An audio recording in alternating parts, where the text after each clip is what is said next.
آج ہم بات کریں گے اس شخص کے بارے میں جس نے فلسفے کا اس وقت تھاما جب فلسفہ میتھولوجی سے اپنی راہیں جدا کر چکا تھا، یعنی انیگزیمینڈر کے بارے میں۔ انیگزیمینڈر کا جنم 611 BC میں ہوا اور اس کا انتقال 547 BC میں ہوا۔ انیگزیمینڈر بھی ملیٹس کا باشندہ تھا اور کہا جاتا ہے کہ وہ تھیلیس کا شاگرد بھی تھا۔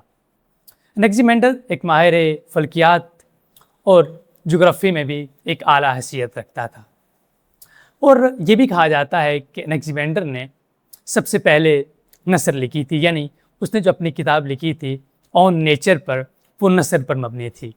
اس کے علاوہ انیگزیمینڈر نے ایک زلزلے کی پیشین گوئی بھی کی تھی، اور اس کے علاوہ انیگزیمینڈر نے ایک ورلڈ میپ بھی بنایا تھا جو مکمل تو نہیں تھا، لیکن اس نے اپنے نالج، اپنے آبزرویشن اور جہاں تک وہ گھوما تھا اس کے لحاظ سے اس نے وہ میپ بنایا تھا۔ اب ہم بات کرتے ہیں انیگزیمینڈر کی فلسفی پر۔ ہم نے پہلے یہ بات کی کہ انیگزیمینڈر تھیلیس کا شاگرد تھا، اس لیے تھیلیس نے کہا کہ تمام چیزوں کا جو ایک بنیادی جوہر ہے وہ پانی ہے، تو اس لیے انیگزیمینڈر بھی یہ مانتا تھا کہ ان تمام چیزوں کا بنیادی جوہر کوئی ایک چیز ہے، لیکن وہ یہ نہیں مانتا تھا کہ وہ پانی ہے۔ تو اس چیز کو ثابت کرنے کے لیے اس نے 2 ریزنز دیے۔ اس نے کہا کہ جو پانی ہے وہ تمام چیزوں کو ایکسپلین نہیں کرتا، یعنی کہ پانی بھاپ بھی بن سکتا ہے، پانی برف بھی بن سکتا ہے، لیکن پانی آگ نہیں بن سکتا، کیونکہ یہ دونوں چیزیں ایک دوسرے کا متضاد ہیں۔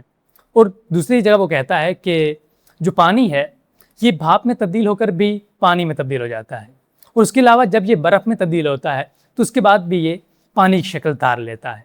یعنی انیگزیمینڈر یہ کہتا ہے کہ تمام اشیاء اگر پانی سے بنی ہوتی تو وہ واپس پانی میں لوٹ جاتی، جس طرح سے بھاپ واپس پانی میں لوٹ جاتی ہے اور برف واپس پانی میں لوٹ جاتی ہے، اس طرح سے تمام اشیاء پانی میں بدل جاتی۔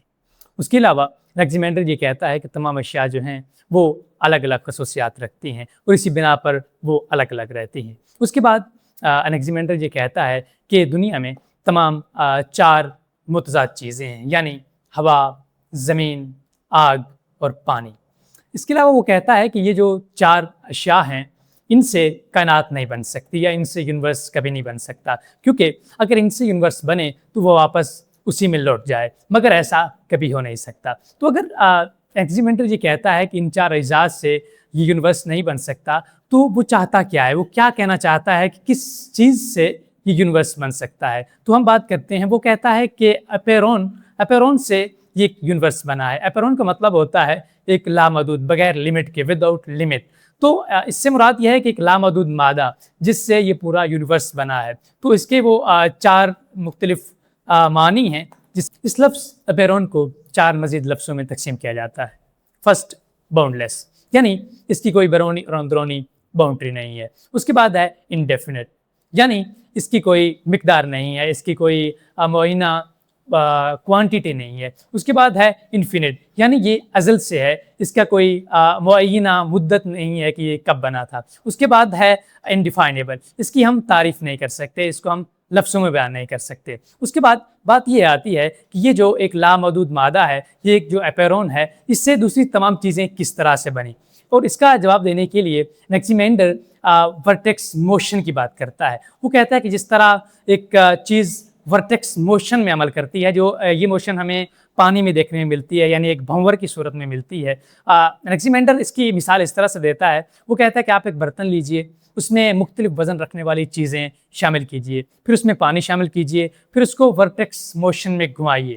اس کے بعد آپ یہ دیکھیں گے کہ جو بھاری چیزیں ہوں گی وہ درمیان میں اکٹھی ہو جائیں گی، اور جو ہلکی چیزیں ہوں گی وہ ان بھاری چیزوں کے باہری تہہ میں ایک بھنور کی شکل میں آ جائیں گی۔ تو اس لحاظ سے وہ یہ کہتا ہے کہ کائنات جب ایک سیال مادی کی شکل میں تھی، جب اپیرون کی شکل میں تھی، تو اس وقت اس نے یہ موشن اختیار کی، یہ ورٹیکس موشن اختیار کی۔ اس کے بعد جو ہے اس موشن کے لحاظ سے جو بھاری چیزیں تھیں وہ درمیان میں آ گئی، اور جو ہلکی چیزیں تھیں انہوں نے اس زمین کے جو بھاری چیز تھی اس کے گرد ایک تہہ بنا لی۔ اس لحاظ سے ہم یہ سمجھ سکتے ہیں کہ جو بھاری چیز تھی وہ زمین تھی، اور اس سے باہر پانی کے بعد گیسز، اور گیسز کے بعد آگ۔ تو اس لحاظ سے ہم یہ کہتے ہیں کہ جو زمین تھی اس کے گرد دوسری چیزوں نے ایک گول دائرہ بنا لیا. اور اس کے بعد انیکزیمینڈر یہ کہتا ہے کہ جو ہمیں سورج اور دوسرے تمام سیارے چمکتے ہوئے نظر آتے ہیں وہ ہمیں اس جو طے ہے جو گرد ایک غلاف بنا ہوا ہے دوسری آگ کا، اس کے اندر جو ہمیں ہول نظر آتے ہیں تو انہی کی بنا پر ہم ان ہولز کے اندر سے روشنی کو دیکھتے ہیں. اس کے علاوہ انیکزیمینڈر یہ کہتا ہے کہ جو تمام چیزیں ہیں وہ کچھ کوالٹیز کے ملنے سے بنتی ہیں، جیسا کہ گرم اور سرد آپس میں ملے تو کچھ چیزیں بنتی ہیں، ہوا اور پانی آپس میں ملے تو کچھ چیزیں بنتی ہیں. اس لحاظ سے وہ کہتا ہے کہ یہ ایک نیچرل آرڈر ہے اور اسی کی بنا پر تمام چیزیں اعتدال میں رہتی ہیں، جیسا کہ موسم کا بدلنا.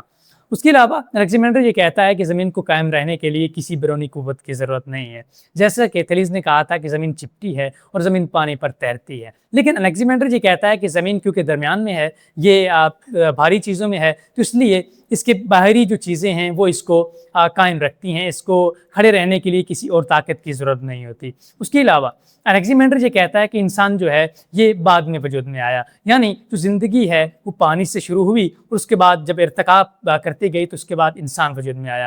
انیکزیمینڈر یہ کہتا ہے کہ انسان جو ہے وہ مچھلی سے وجود میں آیا، یعنی مچھلی جب پانی سے نکلی تو ارتقا کے ساتھ ساتھ انسان وجود میں آ گیا. اور یہ ارتقا کی تھیوری بھی کچھ اس طرح سے کہتی ہے کہ انسان مچھلی سے وجود میں آیا تھا. اس لحاظ سے ہم یہ کہہ سکتے ہیں کہ انیکزیمینڈر کی یہ ایک بہت بڑی آبزرویشن ہے کہ اس نے جب یہ کہا کہ انسان بھی مچھلی سے وجود میں آیا.